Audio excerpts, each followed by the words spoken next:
નમસ્કાર મિત્રો, સ્વાગત છે તમારું અખંડ ગુજરાત યુટ્યુબ ચેનલમાં। આજે આપણે વાત કરીશું ગુજરાતના તમામ માર્કેટયાર્ડના જીરુના ભાવ વિશે।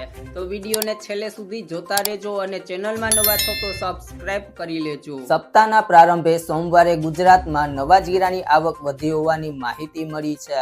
સોમવારે સવારે આ લખાય છે ત્યારે ગુજરાતમાં 90,000 બોરીથી વધુ જીરાની દૈનિક આવક થઈ હોવાનો અંદાજ છે, જેમાં ઊંઝામાં 45,000 બોરી આવક થઈ હોવાનો અંદાજ છે। ગત સપ્તાહની સરખામણીએ જીરાની આવકમાં વધારો થયો છે, જો કે આવક વધી હોવા છતાં જીરામાં તેજી એકબંધ જોવા મળી છે। સોમવારે જીરાના ભાવમાં પ્રતિમણ ₹100નો વધારો નોંધાયો છે। રવિવારે બંધ બજારમાં પણ જીરાના ભાવમાં ₹100ની આસપાસનો સુધારો નોંધાયો હતો। આમ હાલની સ્થિતિએ જીરાના ભાવમાં સરેરાશ ₹4,500 થી લઈને ₹5,000ની સપાટીની વચ્ચે વેપાર થઈ રહ્યો છે। જીરાના વાયદામાં પણ સુધારા સાથે ₹24,300ની સપાટી આસપાસ વેપાર થઈ રહ્યો છે। એપ્રિલ મહિનાના દરમિયાન જીરાના ભાવમાં સતત સુધારો જોવા મળી રહ્યો છે। જો મિત્રો તમને મારો વિડીયો પસંદ આવ્યો હોય તો વિડીયોને લાઈક કરો, તમારા મિત્રો સાથે શેર કરો અને જો તમે ચેનલમાં નવા છો તો ચેનલને સબસ્ક્રાઇબ કરી લેજો।